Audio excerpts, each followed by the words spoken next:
Let's yabba dabba do this. Nice. Hi, my name is Mark Russell, and I wrote all the comics you see Hold on, on this. Hold on, Mark. Sorry. No.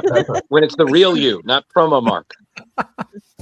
Sorry. I was having a technical issue as Facebook just doesn't like go live. So, God damn it, Leo. I know. You had to get a drink.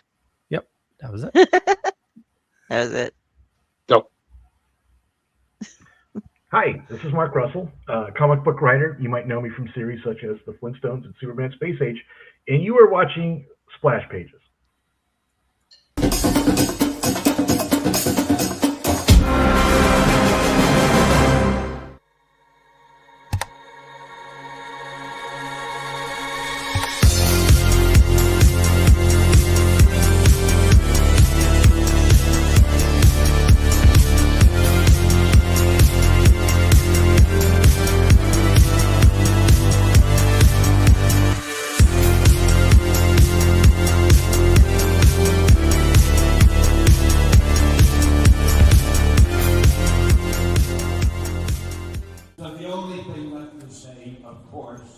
Is the one obvious thing.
What's wrong with him?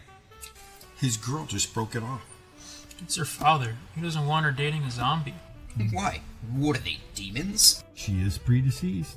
An outsider? Mm-hmm. Man, you're asking for trouble. She broke my heart. You're a zombie. Technically, you don't even have a heart. After all of the great cinema that we brought to the world, and we still get no respect. I don't know why he doesn't like me. I'm responsible. A full-time job. You work at a haunted house in October. I'm trying to be healthy. She's a vegan, so... Wait, you're giving up meat? Oh, come on. What are you gonna do? Attack a farmer's market to try to impress her? Now, if he was a vampire, you'd have a much better chance with her death. Yeah, those pretty bastards. I didn't think this would be that hard. Hard? Man, I'm a zombie and I'm black. Here we go. I blame the educational system. I blame the media. I blame George Romero. Oh. How could you be so disrespectful? Coffee? Zombies don't know much, but they do know good coffee. Deadly Grounds. It's coffee to die for, and zombie approved. Who's George Romero? Just have some coffee. Hey, happy Tuesday, everybody. You are watching Splash Pages. My name is Leo. I'm the monkey behind the keyboard here. We have an amazing show scheduled for you, as always, and we're going to kick it on off with Kari. How's it going? Going pretty good, Leo. Hey, everybody. Tuesday night again. We had 3 last week. I had to think for a second to make sure we were on Tuesday. Got another Moscow Mule. Red Tosker's got some pineapple rum cream, and we are ready for this show. Oh, my God. I was not prepared for what I read. So... Just letting you know. It was like, oh, these sound like cute little titles. Holy shit. I actually went and was like catching up on set theory. This is the first time I've ever had to do that while I was like dealing with comic books. So yeah, just letting you know. Nice. Jar Jar. Hey everybody, it's Tuesday. The shenanigans are about to begin. I can't wait for this. I actually am a big fan of the Flintstones before when it first came out. So this was kind of cool to get to reread again and take it all in. And I can't wait to talk about more of it. So Drew, let's get move on. Thank you, Jar. Really appreciate that. Hey, everybody. Welcome. It's Tuesday. Welcome to Splash Pages. Yes, as Kari said, we did have 3 guests on last week. So really enjoying focusing on one. And what a guest we have. If you honestly, there's really so much we can say about this guest, and yet it's just not enough. He is a author, comic book writer, cartoonist, living and surviving in Portland, Oregon. You've seen his work, God is Disappointed in You, The Flintstones, Exit Stage Left, The Snagglepuss Chronicles, Not All Robots, Superman Space Age, Superman, Batman Dark Age, among a bunch of other things. I'm sure I missed 1 or 2. Oh yeah, don't forget Serial and Thanksgiving. But don't let me talk about him. He's here. So everybody, please give a big hand for the one, the only, Mark Russell. Woohoo! Yay! Thank you. Wow. Thunderous applause. We try to keep them at bay, but they sometimes get a little wild. Yeah, and Mark, it's good to see you since New York last year. You know, I'm glad you recognized me without my orange suit. Yeah, that's always the key. It's like when you meet somebody at Comic-Con, you have to remember the details about them that aren't part of a costume. That was guys, you have to understand that was literally part of my message. Was I was the one in the orange blazer, and oddly enough, that stood out among anything. It wasn't just, oh, I was wearing this costume. It was like orange blazer. I'm like, yep, subtle. I don't know what I'm known for. I think we're at a post-subtlety society now. I think you're okay dispensing with subtlety now. Yeah, pretty much. And when you said orange suit, I'm like, wait a second, did Drew go to jail? Like, no, I didn't go to jail. Okay, the orange blazer. God, that's where you go to jail. Jerk. That's where he goes to. But. Yeah, I don't want to talk about it. Didn't break out of prison. Probably the smartest place to go would be right to a comic. Fair enough. Yeah, you could get away as an Arkham villain. Go in there. Well, you know, you could have handcuffs, leg shackles. No one's gonna. Nobody would question it. But Mark, I just want to say, I had read some of your work before this. Just reading some of these. I mean, my God, they were just. And I'm sure the others would agree with me here. I mean, it was just so wonderful. So it's on a roller coaster ride. Yeah, just a roller coaster of emotions and such, ranging from, you know, as a kid, I remember watching Hanna-Barbera cartoons, so the Flintstones, obviously. But things like Exit Stage Left, the Snagglepuss, that blew me away. The Fantastic Four life story, I was like, wow, just when I think I've read every Fantastic Four story, that got me in the feels. And I just read Serial today on my lunch break, and my God, that I don't think I can now go in the breakfast aisle the same now, because I'm just going to look at all of them now differently. And I'm just like, you guys deserve better. Deserve better. Oh, he said he's out. Yeah, I went too hard on the cereal. Yeah, I think it was anything out there for a little bit. Well, I'm sorry, was there a question?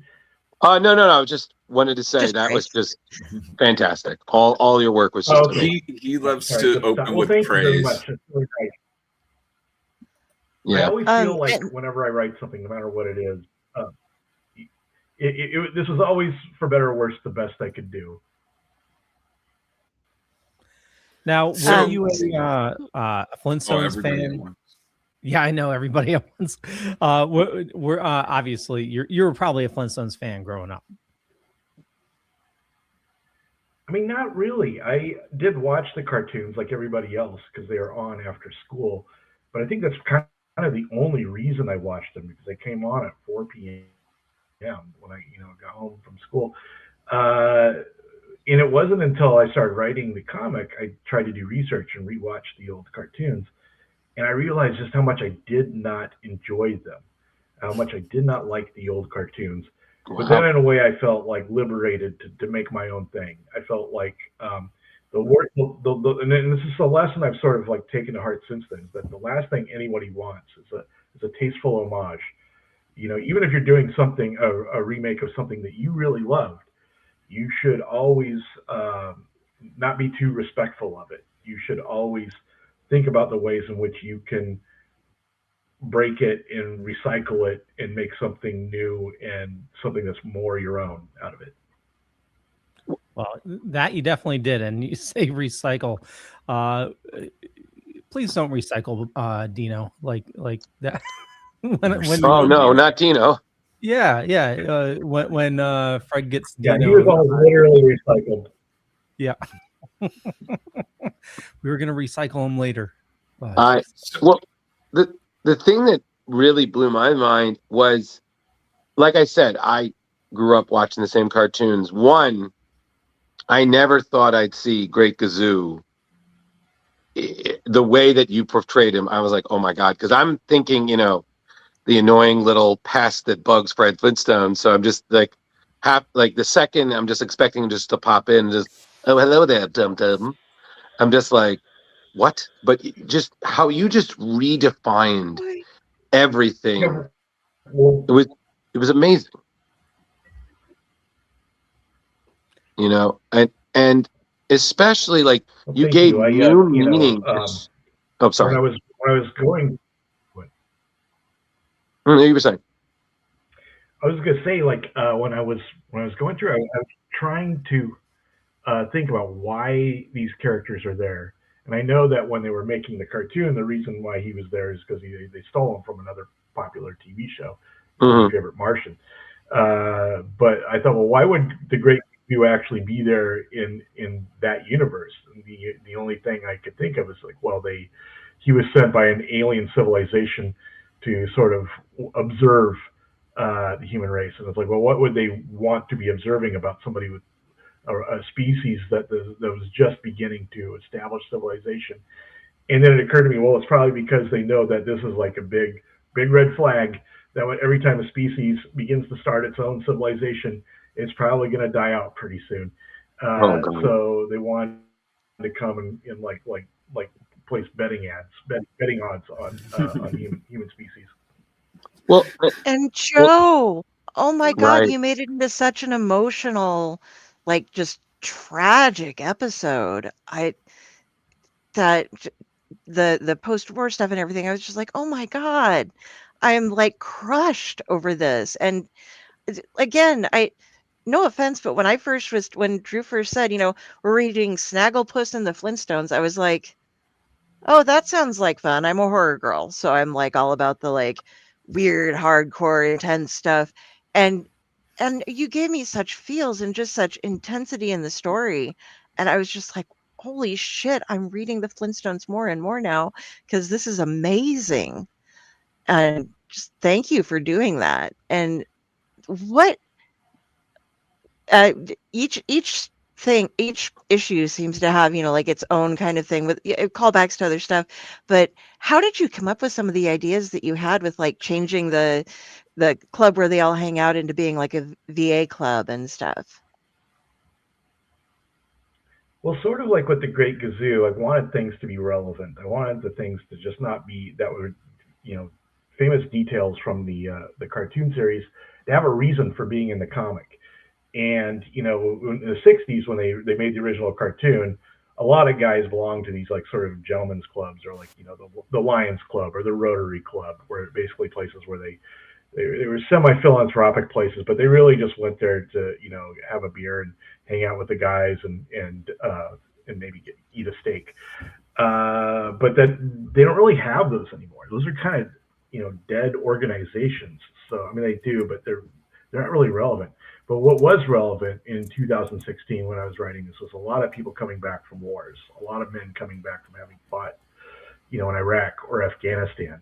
And so I thought, well, that's what I'm going to change. I'm going to change the water buffalo to like a veterans sort of support group where they can come and deal with the aftermath and the post traumatic stress disorder of having been in this horrible war.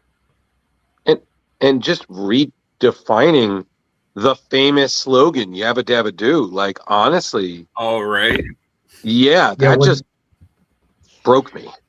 When I got my initial notes from Hanna-Barbera after the first issue, like one of the things they were not happy, and they were not happy about much, but one of the things they were especially unhappy about were it's like Fred Flintstone needs to say "Yabba Dabba Doo" once an issue at least. And so I thought, well, at first I thought, well, that's just garbage, but I thought, well, that's actually kind of an interesting challenge. It's like, I wonder if I can do that and have it not seem stupid or catchphrasy. And what I came up with is like, this will be his coping mechanism. It's like his mantra when life feels too tense and he's about to blow it. He says "Yabba Dabba Doo" because it's such a stupid thing to say that it's almost impossible to be mad after Right. say something that dumb. And it's so funny because I was reading in a previous interview of yours that you said that you enjoy writing about things that bother you, and in terms of like, you don't choose what you're going to write. It's almost like it chooses you, and so it's just kind of like, you kind of have that mindset of just like how we're kind of like continually dehumanized by minutia and pettiness of the world around, and then it's you take that and you make it into something that's so profoundly human that, again, even channeled in the context of the Flintstones, it was so touching. And again, it's one of those things where like reading it again, I still remember the wonderful nostalgia of watching it when I was a kid, but now I look at them in such a completely different way because you took them, they were cartoons, but now they're people. They struggled like all of us. They dealt with things, love and loss and confusion and anger. Things didn't make sense, and they had to put up with a lot of dinosaur caca. So it like I said, it was just like, even like things like that. It was just, like I said, if anything was like, I think again, I'm trying to like find a way to explain, because there was so much there to unpack each issue that the second I started, I was like, I got to finish this. Like, I can't just read the first arc. I was like, no, I have to get to issue 12. I've got to read what happened. Like, what's going on? What happened to Bowling Ball? Man, I have to know, where did he go? It was so sad. And the reason why I wanted that relationship between the vacuum cleaner and the bowling ball to be like kind of in a way the centerpiece of the entire series, because I wanted the series to be about how we're all kind of like thought of as appliances by somebody else, about how we're all kind of not as people, but as the roles we play in people's lives and the economy. Or, we don't think of that person as who they really are. We think of them as the barista, or we think of that person as the bus driver. And so what I really wanted to do is have a relationship about two creatures that have full and imaginative lives and find each other against all odds, despite the fact that one is a bowling ball and one is a vacuum cleaner, to sort of get people thinking about how maybe the people that they are trivializing as just playing this one role, how they have like these huge expansive lives that go on when they're not around. And I think if we can do that mental experiment on a regular basis, we stand a chance of overcoming the apathy that is probably going to that enables our cruelty against other people. Well, also just piggybacking on that, and then I'm definitely gonna let someone else speak. But then when they gang up on Dino to then tie him up and leave him in the closet, I was like, oh, this got dark real quick. Like, they were like, don't make it weird. And I'm like, oh man. And then at the end, they just tied up, bound and gagged. I was like, yes, Fred. Yeah, they see Dino as a narc, as somebody who's gonna like tell on them to the humans. He's like a pet. He's not a working animal. I was like, oh my God, this is the like Brave Little Toaster getting really dark here. All the appliances ganging up on someone. I was like, Blanky, watch out. But yeah, that was amazing. Anybody else? I was wondering what was your favorite joke or hidden message that you had throughout, maybe that a lot of people didn't catch.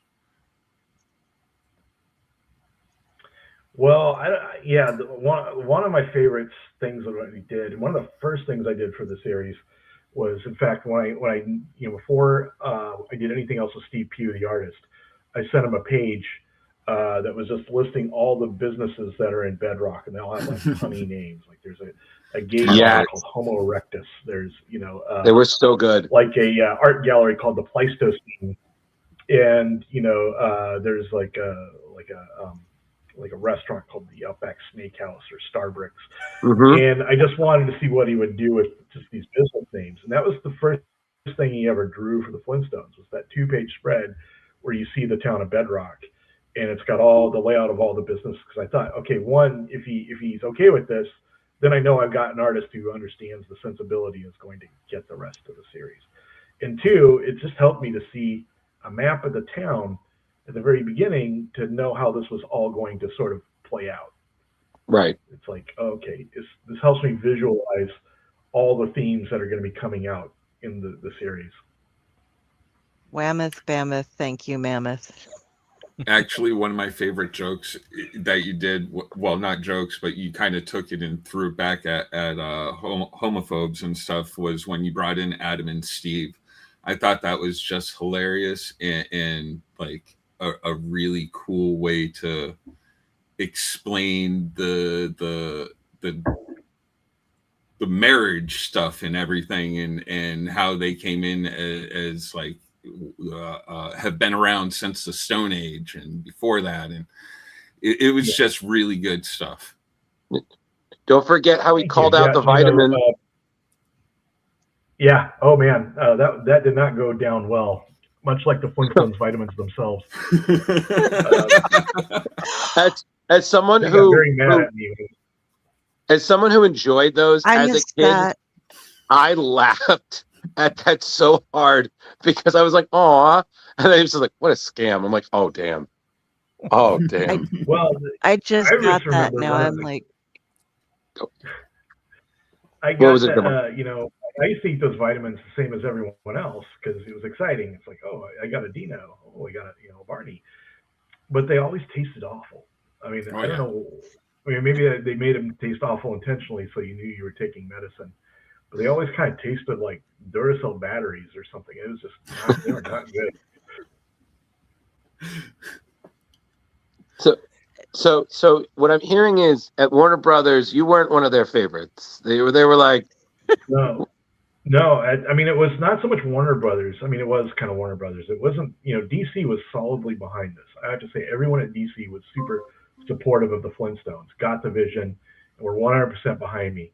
It was more like the people that were in charge of like toys and licensing and lawyers. They were the people that were kind of like, do we really need this guy? Do we really need this kind of smoke from a Flintstones comic book? And at the time, when I was writing it, I figured, well, this is the last comic book they'll ever let me write because I was tipping people off, and but at the same time, it was liberating because I thought, well, if this is it, if they're gonna politely, show me the door and ask me to never come back, then I've got to like really make this count. I really got to like just write about everything it is I wanted to say in 12 issues. And so that's kind of what became the direction of the comic, was that I wanted to do my manifesto about all the foundational flaws of civilization, but do it within the context of the Bedrock, the world's first town. Mm-hmm. Oh, nice. Like Jar Jar, I was a big fan of this when it first came out, and I grew up with the Flintstones. My dad loved it, and obviously, I loved it. But I have to say, this backstory that you gave for Wilma, oh yeah, this friggin' broke me right here, where she's talking about, the trip was difficult, and they all put their handprints on, and not everybody came back from the trip, but then their handprints were there. just that instantly made me think of I'm like addicted to like the History Channel and stuff like that. And there was this one time where they were talking about they were following footprints from like one civilization to another, or one like area to another, and where they followed like, you know, a mom and a child going the long distance, and then like just a mom coming back, and it's just like hit me in the feels right there. But definitely bravo on that. And the other thing, the actual question I have, you said you did a lot of research for this. Did you ever come across, and I know these guys are going to laugh at me, did you ever come across the theory that Barney was Captain Caveman? No, that's crazy. This is the first time ever hearing that. Nicely done, Leo. Yeah. So now he's going to reimagine Captain Caveman. Oh, I think it's indisputable now. Now we have a slideshow. What happened to him? I think wolfed out. I think Betty left him, and Bam Bam just went back to his people, and just, you know, one thing led to another, and, you know, he just had a breakdown, man. Or maybe the Captain Caveman was like the prequel to the Flintstones. That's what Barney was before Bedrock. Oh, yeah. Wow, yo. Before he got language and, you know, friends and owned a house, he was like basically this hippie with a club. Dear God, amazing. There we That go. very well could be. I'd buy that book. I think Kari, you had something? Oh, Yeah, Kari, I wanted to piggyback off of Leo, and especially you paused it at just the perfect place. I do storytelling podcasts as well, and the handprints. We did a whole thing on parietal art or cave art, and there's so many different theories on why people left it, and this is really touching that you brought that up. But I also love how you tie in these jokes, as everybody else was saying.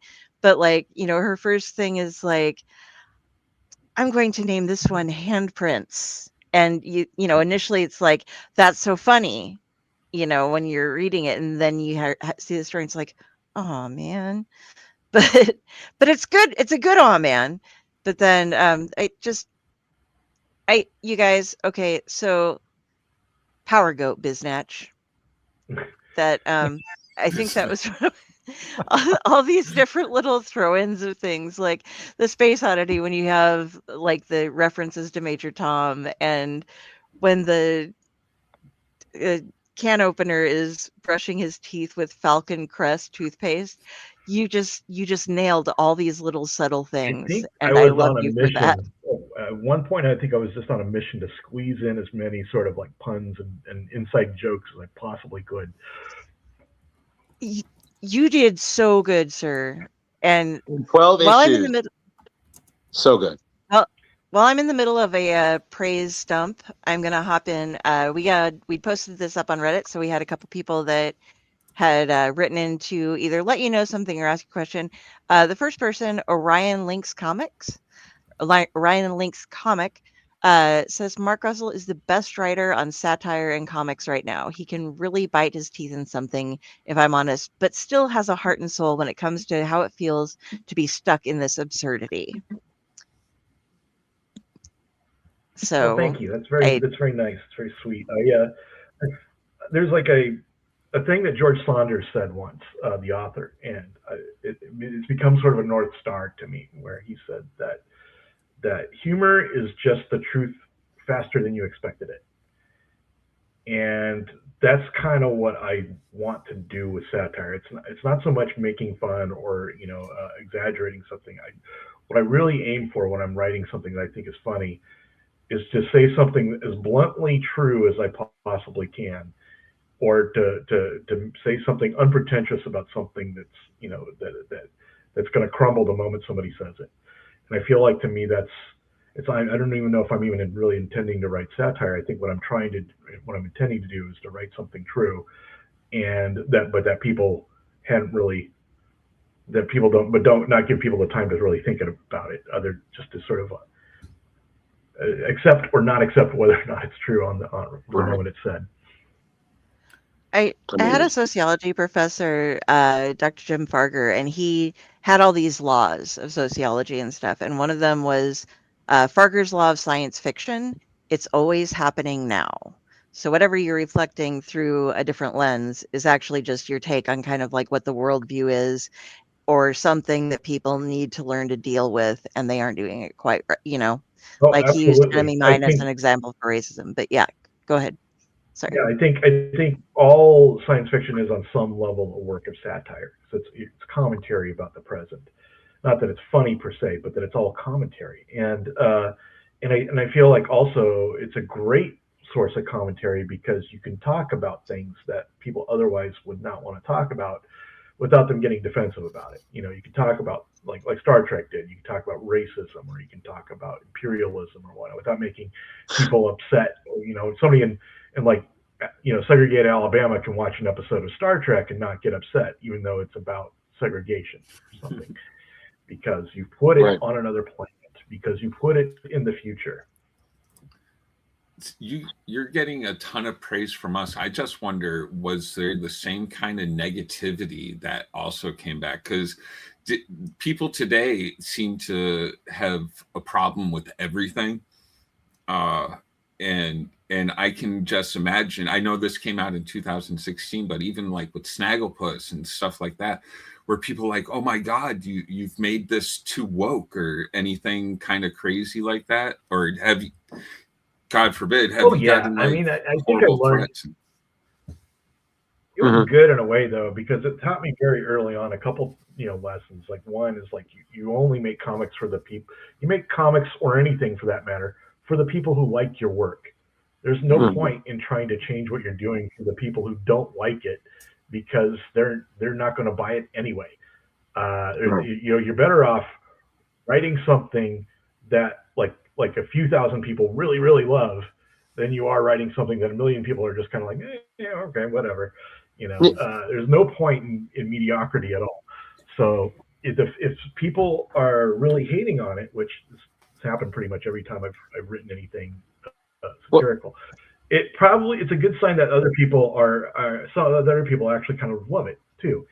So I don't really care if people hit me up with "you've ruined my childhood" comments, or how dare you.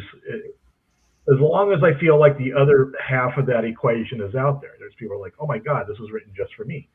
I mean, think of like the most successful author of all time. I'm just going to use Stephen King as an example. Hard for me to imagine a more successful author than Stephen King. Like 99% of the planet has never read a Stephen King novel. So you don't need to cast a wide net. You don't need to get everybody on board with what you're doing. You just need enough people that it matters, that you can make a living from this, and that it's going to reach people. Right. That's a really interesting outlook on it all. Yeah, I learned very early on to just ignore reviews, any review, good or bad, because like what Dan DiDio told me one time is like, if you believe the good reviews, you've got to believe the bad ones. So it's like, well, then I'm not going to listen to any of them. The worst thing you do is sort of listen to your own press, whether it's praising you or demolishing you. Don't listen. Kari? Speaking of reviews, this isn't actually a review. It's a question. This will be the last thing I bring up from Reddit, but Big Barda Energy says, oh man, if you can, please ask him what he had in mind for the Riddler in his Year of the Villain story. The Gift of Nothing is my favorite one-off story. I know it was glossed over a few months after that issue, but I'm very interested to know what Russell saw for the Riddler after that story. I'm also curious for what he had in mind for the last 6 issues of Prez, but way more concerned with the Riddler story. Well, the what Riddler story was fabulous. Thank you. And it was always intended just a one shot. But I thought if they had come back to me and said, oh, we want you to do like 4 or 5 more issues about the Riddler after this, what I would have done would have been like, he goes through an existential crisis where he realizes he can no longer be the Riddler. So he looks for a new identity. So he tries on several different personas to see which one like fits him. And so each issue he would show up as like a different like villain. And sometimes it wouldn't be villains at all. Sometimes, he would try his hand at heroism. Just to find the thing that like scratched his itch, the thing that made him feel like there's a point to this. That's That's amazing. so awesome. I wrote an issue once. Oh, go ahead. No. I just loved how it ended. It's just like, fuck, I'm done. Thank you. Yeah, I wrote another issue once that was about this guy who it was about Killer Moth. It was about Killer Moth and Batman. And Killer Moth at one point talks about like, I made this career decision when I was 20 years old. It's like I'm like 58 now and I don't want to be a supervillain anymore, but because I made this decision when I was 20 years old, I can never take it back. I can never get off because people like Batman will never let me go. They will always hunt me down. So Wow. I'm forced to live the life of this supervillain without, medical insurance or without, like really any prospects of retirement because of the decision I made when I was super young. That's deep on many levels. Seriously. And speaking of deep on many levels, kind of bringing up exit I stage. thought that would be cool if you could have like a retirement home for villains. Yeah, after like 20 years or so of not committing any crimes, they kind of just like, all right, you're cleared to retire now and you can go off to this home. Yeah, or maybe there's That's something what I would do like, if I was Bruce Wayne. I would. Go for it, Mark. Go for it. I was gonna say this is what I would do if I was Bruce Wayne. I would just like have a really nice retirement home for supervillains. Be like, you have a chance.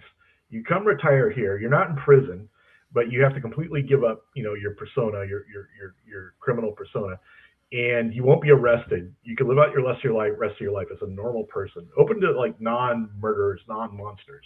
But if you've made a life out of like this crime, you now have the chance to get out of it and live just a normal existence. And I think that would probably do more to combat the crime in Gotham than all the ass beatings in warehouses. Yeah. Totally agree. Much better idea than Catwoman doing the cat burglary lessons that she did in the around like issues 150 around that. And what about the last 6 issues of Prez? The second part of that question.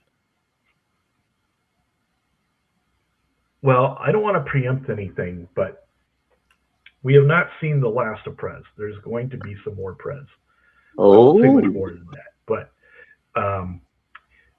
it's going to be very different than what I had originally envisioned. But stay tuned. Second term, let's go.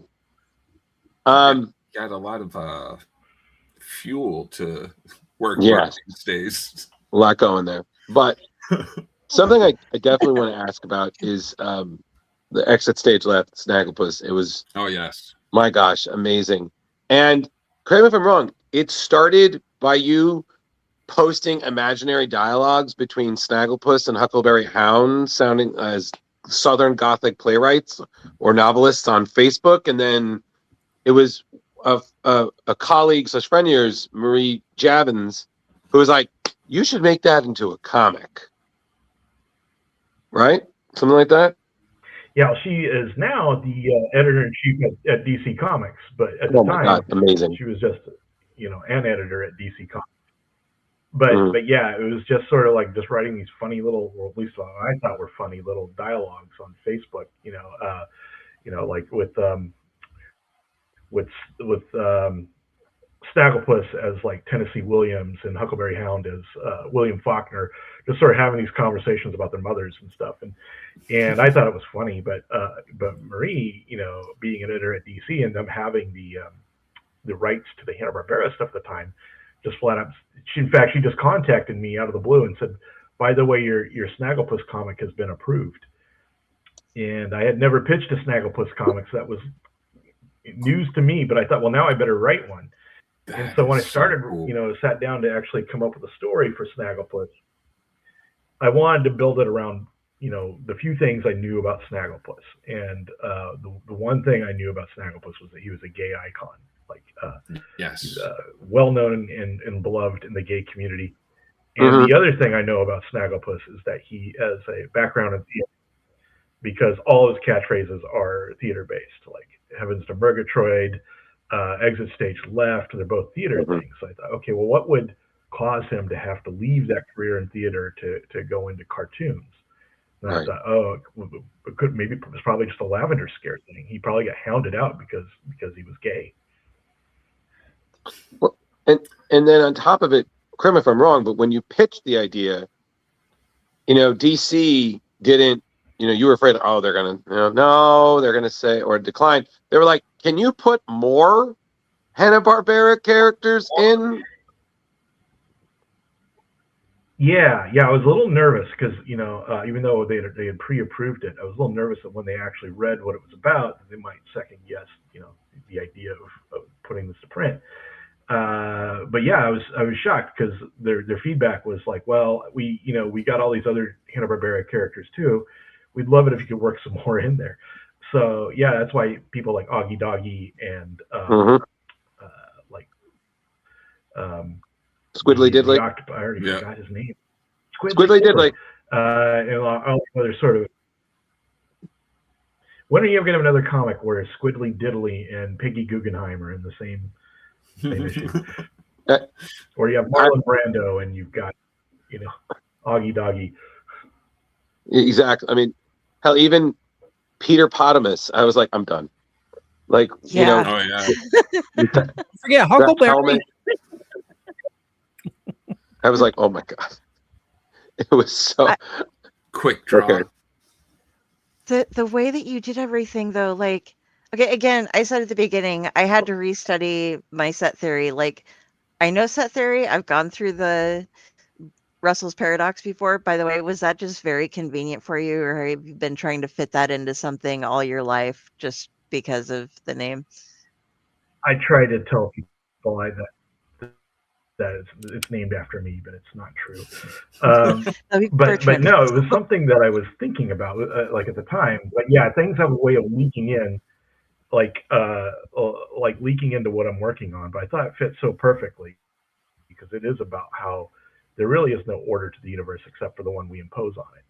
And any attempt to sort of like completely cleanse, even something as cut and dry as like mathematics, is doomed to failure because there's this sort of, on a granular level, we live in a chaotic universe where there are no rules except for the ones we make up to explain it. And you made such a good, like, people don't have to know math really to understand. You laid it out with the barber shaving himself as set theory, and that was just like, okay, you don't have to go through, guys, and you don't have to study a bunch of different things. That's exactly what it is. You just explained something that gave people nervous breakdowns and like ruined lives for mathematicians in like what, 8 panels, something like that, and it was just like done. Kari, it's kind of the same thing how none of us understand physics, but if you put physics in a DeLorean, suddenly everyone's an expert in time travel. You know what I mean? It's about putting it get up to 88 miles. Yeah, exactly. If you put it in a context that everybody can understand and get behind, or describe it in a way, boom, that's just, creative story. I have 2 other things real quick about the creatures of metaphor. Snagglepuss. I have 2 quick things about Snagglepuss, and then I'll let these guys ask again. I take over because I have the squirrel. He's back up. Nobody wants a crazy squirrel after him, especially when he's drunk. So I also like how you changed the Partisan magazine to the Parisian as you were going through.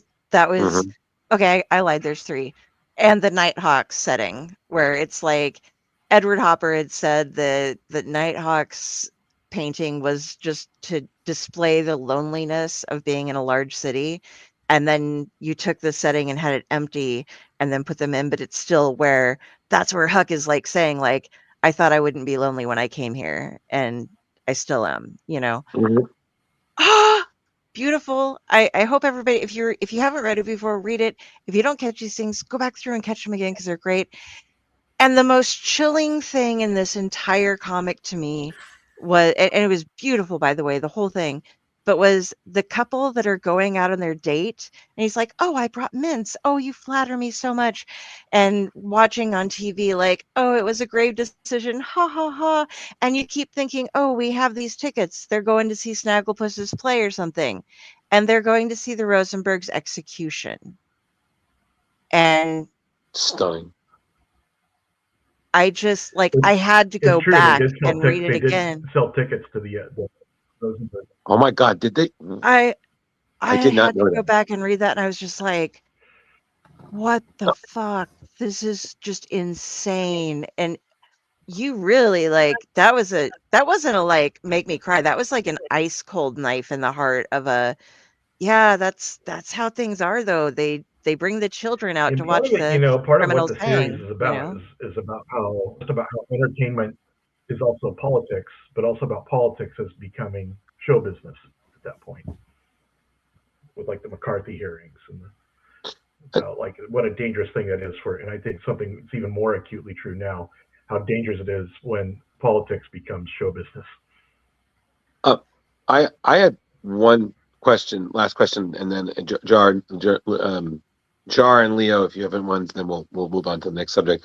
But I read somewhere that again, the story is 6 issues, and they're fantastic each one. But I read in another interview that you said you probably could have used another issue or two to do all the things that you wanted to do. But you mentioned that you felt it's better to leave a story short than too long.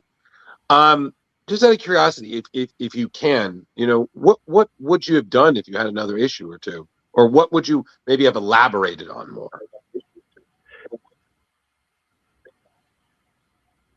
Well, if I could have done anything, I would have gotten a whole new series that would have followed the young Huckleberry Hound's son, who we meet at the end of the series, Oh my who God! gets into cartoons because of Snagglepuss, and it would have followed him throughout the 1970s, like as like sort of a edgy, sort of George Carlin-esque stand-up comic.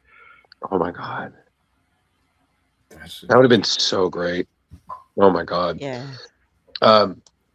Leo, Jar, did you have any other questions about this before we move on? I did get to write one issue, sort of like that. Was the Oh, really? Hello, What was Mark? that? What was that? Keep going. We want to hear Yeah, it. we're listening. oh I said I did get one issue. I think I got a delay or something, but I did get one issue in where it was a crossover between Huckleberry Hound and Green Lantern, John Stewart, in which I gave sort of a glimpse of what that series would have been like, because the Huckleberry Hound Jr. in that series is a stand-up comic who meets Green Lantern in a bar, and you have flashbacks to these scenes where he's like performing in Vietnam and at USO and stuff, and it's just a little glimpse into what that series would have been like if I'd been able to write it. Amazing. Do you think comics are uniquely suited for stories like this? Like, is it like? Yes. And I think it's because they are both visual and yet internal. You're not only getting a visual story like you would in TV or movies, but you're also getting the internalization of the characters, their narration, their thoughts. So it works on kind of the same levels as both a novel and a TV show / movie, which I can't think of another medium that does that successfully.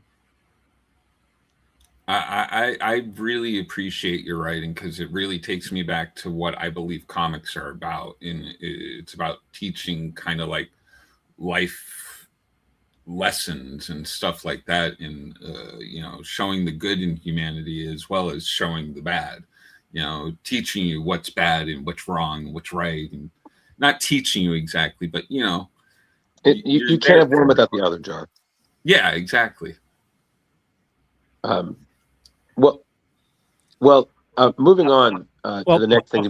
Before we do, just wanted to make sure. I know there's a delay, so I wanted to give a little space. So, Mark, with your work on both Flintstones, Snagglepuss, with all the research that you've done, was there anything unique that you found that made you think like, holy crap, I didn't think this happened? Or is there a character you'd like to explore next? Yeah.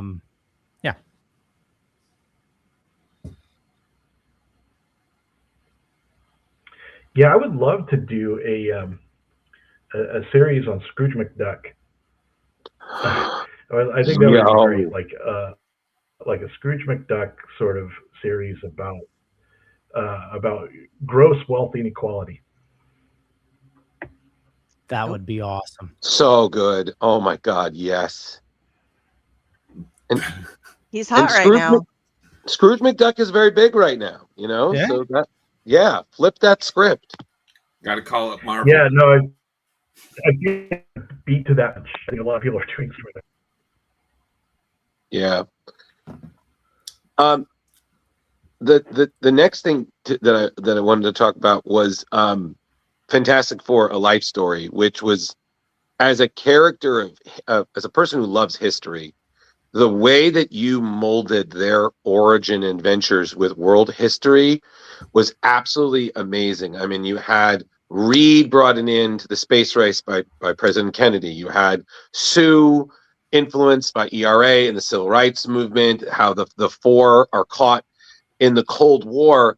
But you said something that I thought was just so amazingly profound about how your story, which was this story was really more about like regret and how maturing is, as you put it, the process of coming to terms with our mistakes and limitations. And I just, oh my God, that just blew me away.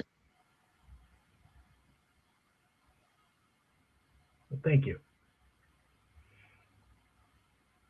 Yeah, I think the Fantastic Four series, I wanted to do, much like with Superman Space Age, a story against the backdrop of real history. Because when people were writing Fantastic Four or these characters in the 60s and 70s, they weren't actually writing about the things that were going on around them usually. They were writing about, this fictitious world. So I wanted to recast the story against what we now know as his history, because I have the advantage of hindsight. I know what was important in the 60s or 70s, or at least what was important to me, and to tell like a generational story about these characters that allowed them to not only make mistakes, but then to live long enough to realize they were mistakes and to try to undo them. Mm-hmm. I thought this series was absolutely amazing. I wonder how did you pick and choose? Like, was Johnny Storm always meant to meet his demise as you, or was that something that just as you were writing came upon? No, it was something that I came upon during writing the series. What I wanted was to have an issue that was narrated by each of the characters, which I did. So the 60s, the first one is narrated by Reed. The 70s is narrated by Sue. And the problem with Johnny is that I felt like I had the least to say with him of any of the characters. And so I felt like, well, maybe what I have to say about him is that, life is a party, and then at some point you've got to leave. Because I feel like that's sort of his character. Is like he wants this whole thing to be fun. He's different than Reed and the others, because he doesn't think of it as like a chore. He doesn't think of it as like a job or a curse. He thinks of it like fun. It's like, and so what would be his growth? What would be the thing he realizes, over the course of decades, like being this character? And I think the thing for him to learn is like, it's not just fun. It is fun. He enjoys it, but there comes a point where it's about something bigger than himself, where it's about, leaving the party so that other people can remain. And I feel like that way, like when I felt like this is the natural end to his story arc. Absolutely. He's the guy who loved every minute of this, and now it. Yeah.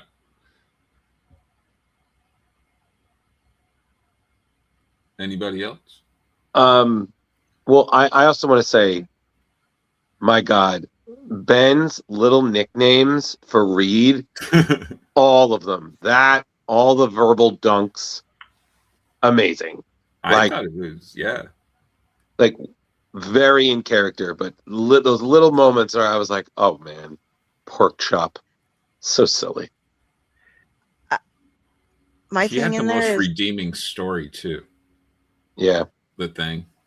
my It was thing with kinda- Ben is that after that one panel with Bonanza, I will forever see Haas as Ben Grimm and vice versa now. That's just imprinted in my brain. I I have seen so much goddamn Bonanza because I was a caregiver for my grandparents in their last decade, and like my grandma watched every episode she could find on cable every single day.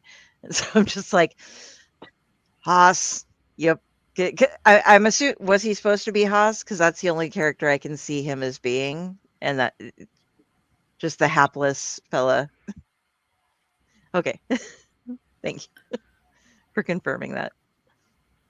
What was the most would you say the most interesting added history moment that you added into it? The real life history.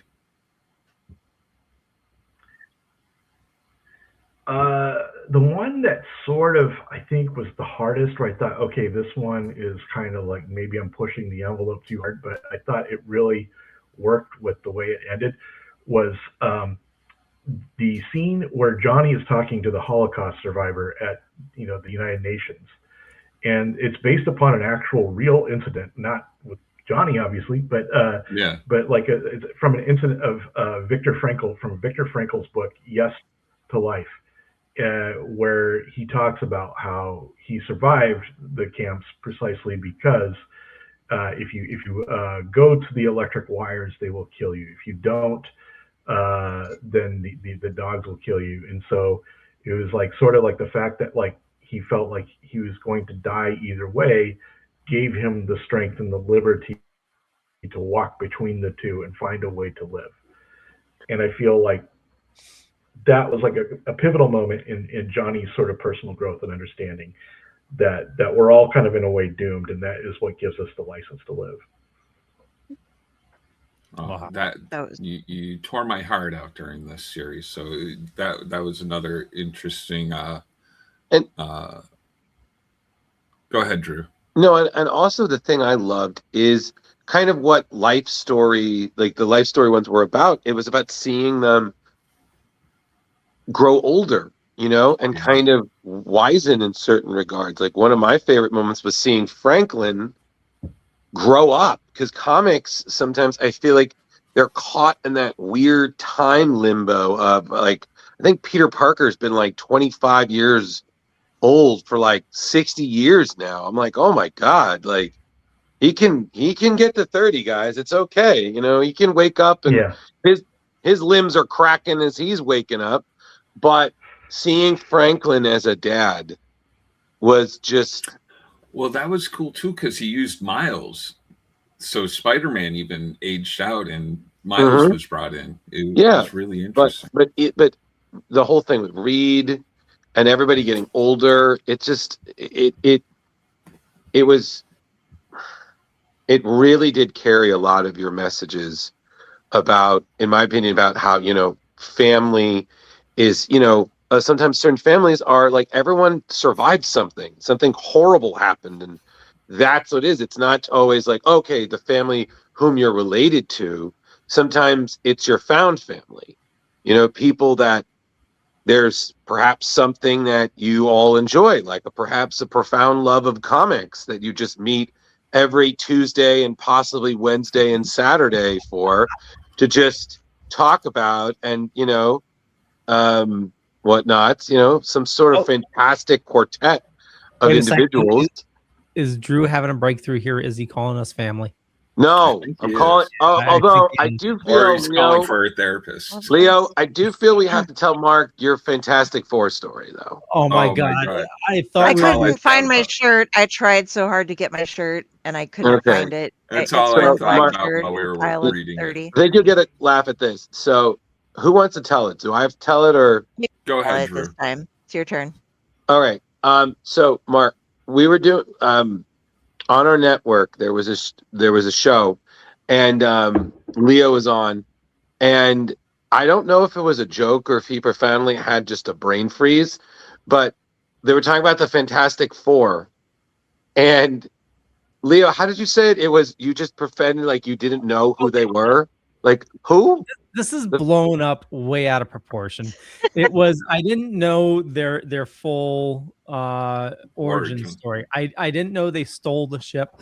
I knew they flew out into space, but it's turned into this whole big thing that I didn't know the origin of the Fantastic Four. And the thing being is that we These even shirts made have been shirts made. of the description that our friend jokingly, angrily spelled out for him is like 4 friends, 1 ship, cosmic rays, fantastic, 4 of them. Friends.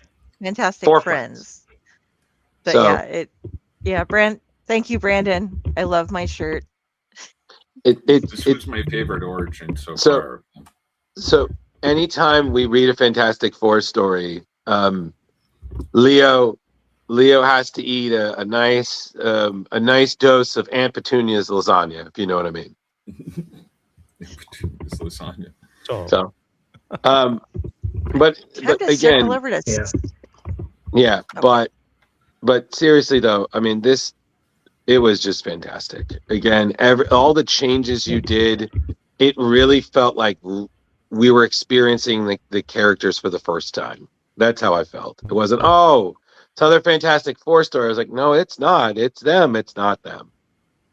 So, thank you. Shall we do up cereal?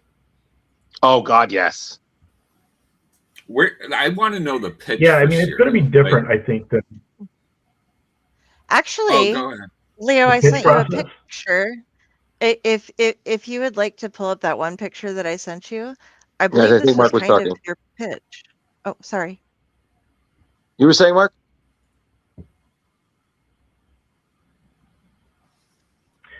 Oh, I was just I think you cut out. You said you wanted to know something about the pitch.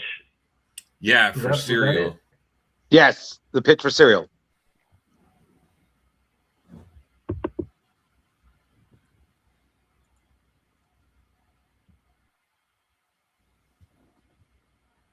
Yep.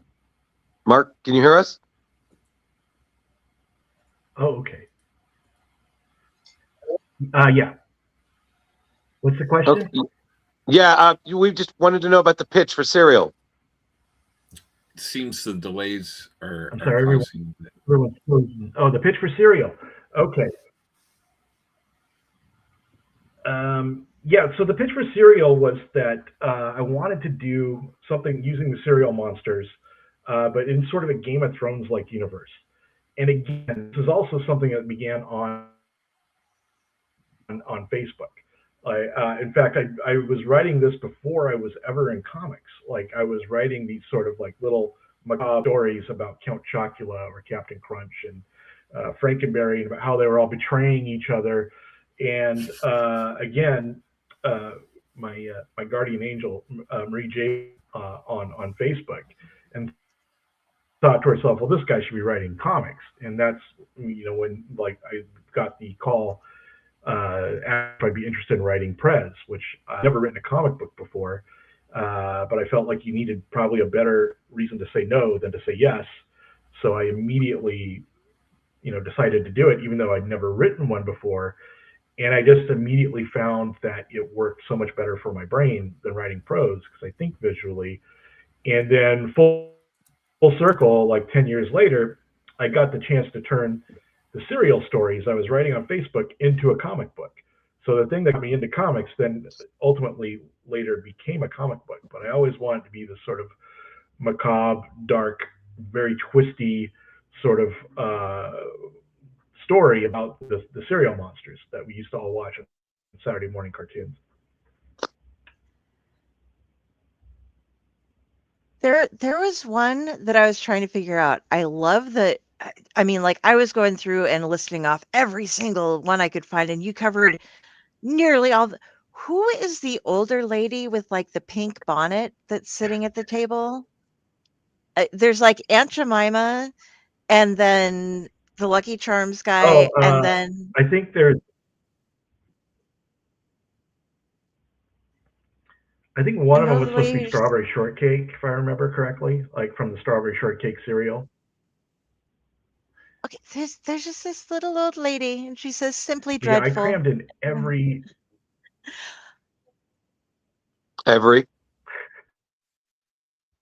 And she might have been nobody. She might have just been like a person that was there. I don't remember, but yeah, I crammed in every cereal figure I could possibly think of into that. It wasn't until after I'd finished it and it was too late to do anything about it. Someone said, "Well, did you do Yummy Mummy?" And I was like, how did of all the characters, how did I not get Yummy Mummy in there?" Oh my God, yeah. You're Wow. forgiven. I, Because Toucan Sam was fucking terrifying. oh my God.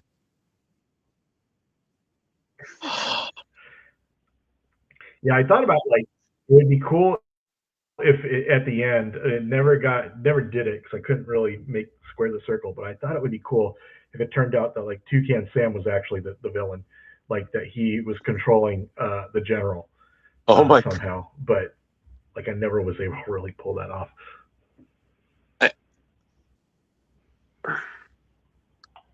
I also want to say that I think it was General Post's declaration that this was all in the pursuit of breakfast, and then him explaining the meals as it was a class system. Well, one, it kind of broke my mind because and you can ask all three of these, that I've always been a breakfast person. Like generally, I'm very much a dad without the kids regarding breakfast, like eggs, cereal, whatever. I'm like, anytime, let's go. But that, I was like, dear God, why did he make breakfast so villainy? Like, Yeah. Yeah, was, I definitely want him to have like an ideology around breakfast. It's not arbitrary. He has a belief system built around breakfast. You definitely did. I had to tell Drew because he's the one who had like selected the book, but he hadn't read it yet. And like this was the first one that I read, and I was just like, "Oh my God!" He took cereal monsters and broke my heart and just made it beautiful, and it was just one of the most amazing fucking stories that I've read in a long time. And there's all these little Easter eggs and funny little digums and stuff for grave diggers and just hilarious moments. This should not work at all, but it works so well. It's like its own kind of category Amazing. of writing. Yeah, I was just like, holy fuck. So bravo, sir. How you brought so much emotion and Well, thank so you. many great storylines together in this, and like General Mills. Yeah, the way that you were able to do that. Coco Chanel. Jar, I you're think the muted. real Please. star. Now, again, if I can't, I don't feel like it's fun unless I could squeeze in some puns. But I feel like the real star of the series was Peter Snaberg, as to and has never and drew this entire series despite the fact that he never grew up. He didn't know who any of these characters were. Didn't know what didn't really eat cold cereal even. Okay, I have to Jar, you're ask. muted. I have to ask. What was your favorite cereal? Like, just out of curiosity, because I was reading it and I was trying to figure out which one, maybe based on like the character's tragic trajectory. But I was like, my theory was that you might have been a Count Chocula fan, but I really couldn't figure out. I was like, I'm going to ask him because Everybody had that favorite cereal. Fruity But Pebbles. what was yours?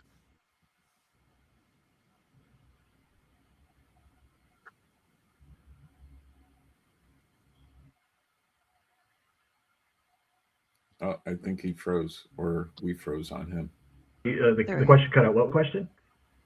Yeah, the question was, in terms of cereal, which was your favorite? Like as a kid? Oh man, I think my favorite, weirdly enough, was Fruity Pebbles, the Flintstones cereal. The one characters that didn't make it Zang. into the cereal story because I had already written a comic about them and they were Hanna-Barbera. Oh my god. I have 3 boxes of Lucky I Charms also really sitting on like top of Cinnamon my Toast Crunch. refrigerator.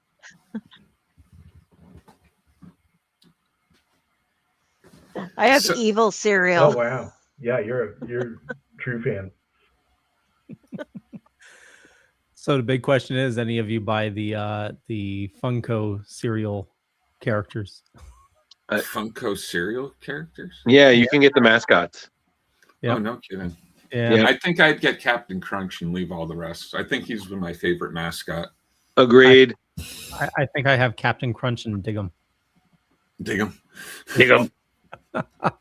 That was funny, man. He's just digging graves. Yeah, just like, and it's so funny because I'm anything. Yeah. We are coming up on time. Wanted to make sure everybody got their questions in, but one thing we didn't really cover too much of, Mark, is what got you into comics. You know, I know you've definitely had a long career in creative, but like with comics particularly, what drew you to comics?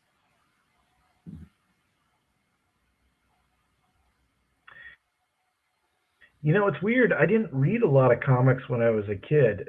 You know, when I was very young, I did. I read like Mighty Mouse comics or Lulu or whatever was in the spinner rack at the grocery store.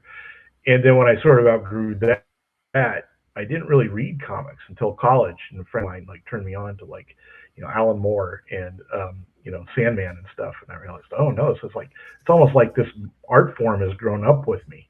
You know, it's like this is a medium with like really, you know, great literary aspirations. And although I'd never imagined myself writing comics until I got the chance to. I always imagined I would be writing, you know, novels nobody read. But then when I got a chance to write comics from my little Facebook things, I realized right away like this is like actually a medium that was made for me because like, things or the stories I have are probably a little too quirky to work as traditional literary fiction, too eye rolling to not get its own comic, and also just because I think I hate describing things. I love thinking visually. I hate describing things that are visual orally, and so comics gave me the chance to like dispense with that and just have an artist do all the stuff I hated by drawing the things that I didn't want to describe. That's very smart. Holy crap. Yeah. There you go. I had Leo, before you ask your question. Go for it. Mark, I just wanted to bring up something that I thought was really interesting. Again, that I saw in another interview. Someone had asked you a question about your style, and I believe you said that you didn't feel that you really ever go for horror or comedy. What you try to accomplish is metaphor and bluntness, and so if it works, it's usually one or the other, or sometimes both. And I would just love to know, you know, more about your thought process there.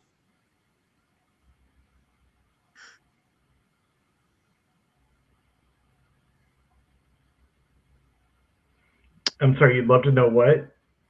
Your thought process there.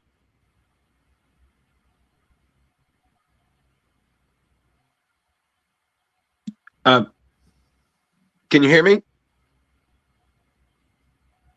Hello? I Forgive us, think you're really cutting out. I can't hear any of it.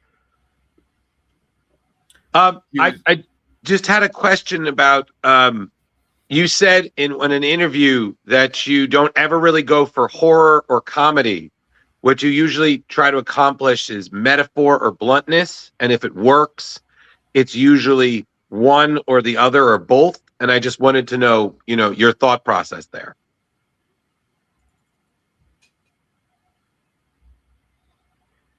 So that's it. Okay.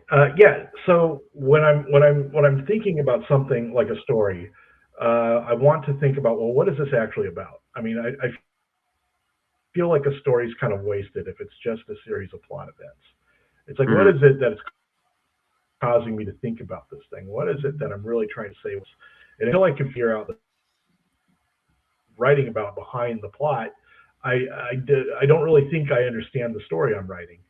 And sometimes I just go ahead and write the story without understanding what it is I'm writing, and then halfway through it'll occur to me, like this is really it's not like events, it's this sort of fear I have, or it's this sort of metaphor for something that's going horribly wrong, or something that could go horribly right in the human species.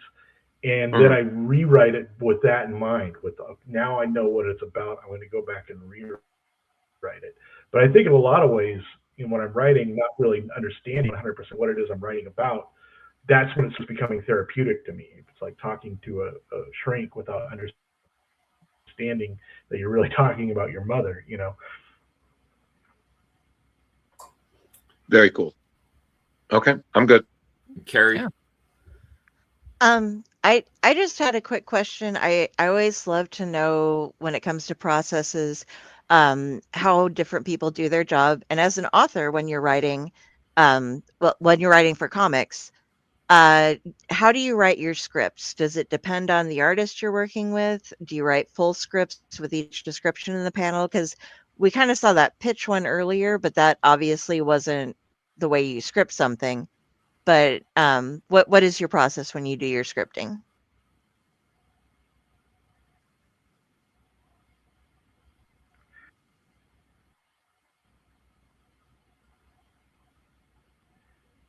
Yeah, I write full script, and I always do it with sort of understanding.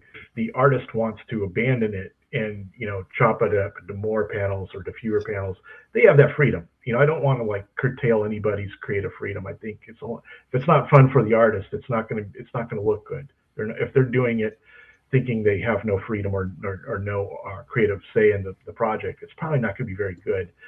But at the same time, I want to give them as much information as I have. I want to show them the movie playing in my head, just so they can have thought these things. Also, just so they don't have to think about everything if they don't want to.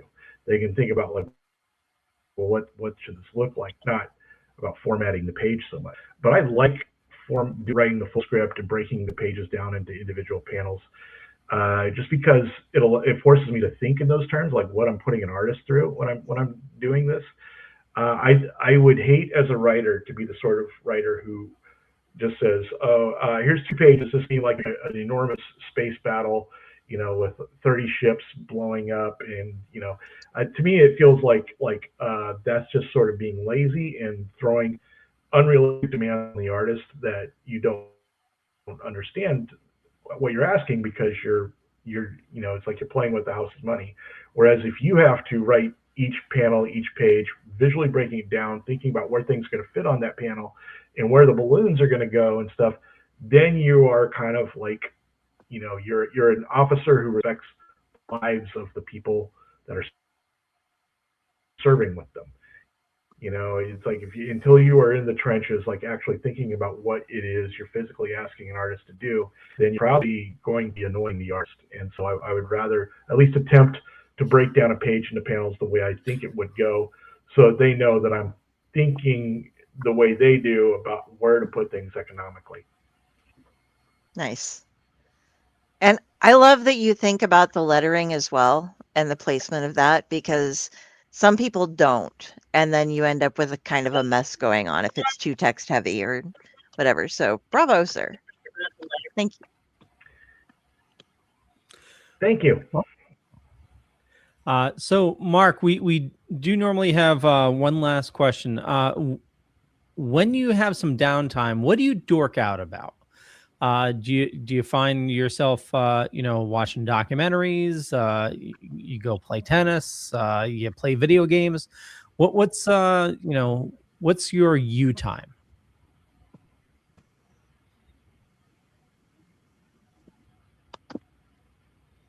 I'm sorry. Do I find myself what? Oh, what do you do on your downtime? Do you play video games? You go for hikes? What do you like doing? Oh, well, the little downtime I get, I like to spend watching movies. Sometimes I do all that stuff. One of the things I've started doing recently, which I really enjoy, is I teach film classes. There's a little film school, the video store, a still functioning video store called Movie Madness, and they have Oh, wow. like a little school with like a little theater in the back called Movie Madness University, and they let people like lecturers come and show like older movies and let out them, and there's a Q&A and a group afterwards, and it's so much fun. I love doing that. I'm doing one at the end of March on the movie Sunset Boulevard, which is one of my all-time favorite films. That's wicked cool. Amazing. Yeah, that is awesome. Absolutely love it. Well, on that note, Mark, where do you like people following you on social media?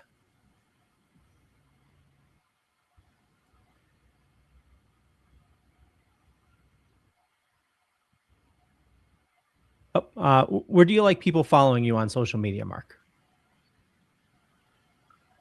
Probably the best place is Blue Sky. I'm on there the most, and my handle is at MANRUSS, which also luckily happens to also be the handle for my my Instagram and my Threads accounts. So any of those would be great. Awesome. Well, we got a bunch of links for Mark in the show notes up above or down below, depending on where you're watching or listening to us. I want to thank everybody for watching this fine evening. You know how to find me, but more importantly, follow all these awesome people. We'll kick it on over to Jar Jar. How do I find you, Leo? You always say we know how to find you, but you never say how exactly to find you. It's a secret. It's a secret. All right. Well, find me on Facebook, Twitch, Instagram, Blue Sky, and all the other wonderful social medias that are out there, usually under Jar Jar Jeremy. Other than that, follow all these beautiful people, as Leo would tell you. Well done. Well done. He's gunning for my job, Kari. He is. He's slotting the Fleo there. I know it. Yeah. No, if you want to reach me, Kari Sanders, I'm still on Facebook. That's my main form of communication with people. It has all of my links to every other platform that I don't use at all. I just follow people on them. So go there. I have links to my author page. You can read some of the things that I've written. I have links to the Owlite Network, which is another podcasting network that I work with under the umbrella of the Dorkening, where we just discuss storytelling. And yeah, I just do things. If you see a judgmental crow staring at you, that is my avatar. You found the right page. If you send me something, I try to check emails and stuff. So hopefully I'll get back to you. Drew. Hey, everybody. Thank you so much for joining us. We really appreciate it. Yeah, it was a great show. And if you really liked everything you see and you aren't already, please make sure you hit the like and subscribe button.